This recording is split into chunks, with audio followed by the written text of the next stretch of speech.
नमस्कार। आज हम बात करेंगे भारत के नए कानूनी कोड यानी भारतीय नागरिक सुरक्षा संहिता 2023 के एक बहुत ही जरूरी हिस्से की। वो है सबूतों को दर्ज करना। देखिए, ये किसी भी कानूनी प्रक्रिया की बिल्कुल बुनियाद है और जिस तरह से सबूत दर्ज होते हैं ना, वो पूरे केस का रुख बदल सकता है। तो सवाल ये उठता है कि कोर्ट में जो गवाही दी जाती है उसे ऑफिशियली रिकॉर्ड कैसे किया जाता है। क्या गवाह जो भी बोलता है उसे वर्ड फॉर वर्ड बिल्कुल वैसे का वैसा लिखा जाता है या फिर इसका कोई और तरीका है? चलिए इसी सवाल का जवाब ढूंढते हैं। तो देखिए, सबूत दर्ज करने का ये जो तरीका है, ये एक बहुत बड़े कानूनी बदलाव का हिस्सा है।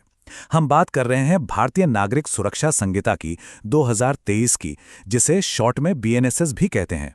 इस नए कोड ने हमारे देश के क्रिमिनल प्रोसीजर के लिए कई नए नियम बनाए हैं और उन्हीं में से एक नियम गवाही दर्ज करने के तरीके से जुड़ा है।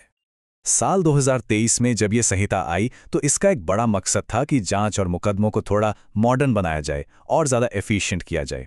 तो इसी नए फ्रेमवर्क के अंदर हम समझेंगे कि सबूत दर्ज करने की प्रक्रिया अब कैसी है। और इसी नए कोड में एक सेक्शन है जो हमारे लिए बहुत ज़रूरी है, सेक्शन 309। ये सेक्शन खास तौर पर इसी बारे में बात करता है कि गवाहों की गवाही को कैसे रिकॉर्ड किया जाएगा। तो चलिए जरा करीब से देखते हैं कि इसमें आखिर लिखा क्या है। अच्छा, एक बात समझनी जरूरी है कि ये नियम हर केस में लागू नहीं होता। सेक्शन 309 कुछ खास सिचुएशंस के लिए है, जैसे कि मजिस्ट्रेट के सामने जो समन केस चलते हैं उनमें। ये आमतौर पर थोड़े कम गंभीर अपराध वाले मामले होते हैं। इसके अलावा कुछ खास तरह की पूछताछ में और कुछ दूसरी कानूनी कार्यवाहियों में भी यही सेक्शन लागू होता है। तो इन मामलों में मजिस्ट्रेट की जिम्मेदारी बिल्कुल साफ है।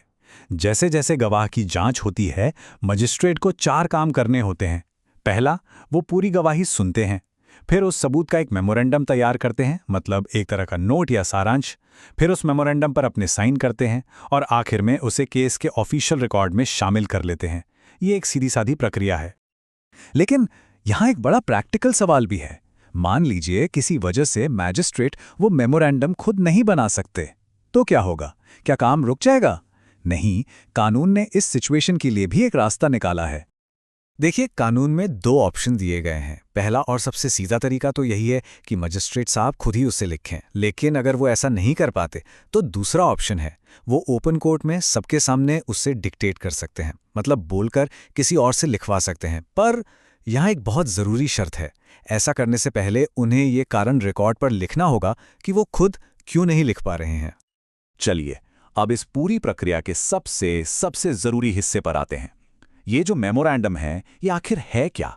क्या इसमें गवाह की कही हर एक बात, हर एक शब्द लिखा जाता है? इसका जवाब कानून में इस्तेमाल हुए बस कुछ शब्दों में छुपा है।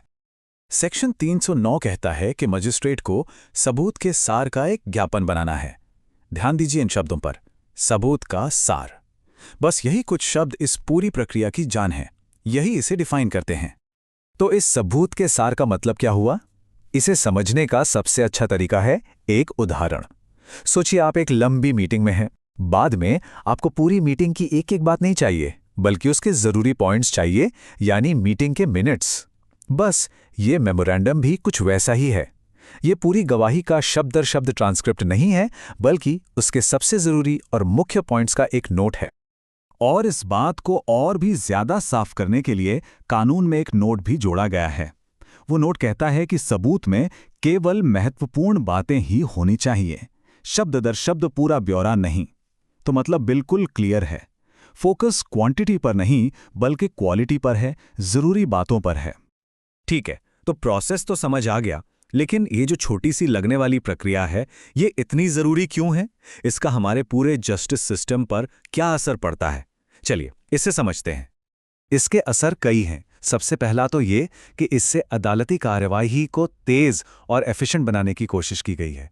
दूसरा, ये केस को सिर्फ सबसे जरूरी फैक्ट्स पर फोकस रखने में मदद करता है, मतलब फालतू की बातों में समय बर्बाद न हो। तीसरा, इससे मजिस्ट्रेट को ये तय करने की आज़ादी मिलती है कि गवाही में क्या अहम है और क्या नहीं। और शायद सबसे जरूरी बात, यही वो ऑफिशियल रिकॉर्ड बनता है जिसके आधार पर आगे अपील होती है या कोई और कार्यवाही होती है। मतलब ये रिकॉर्ड बहुत मायने रखता है।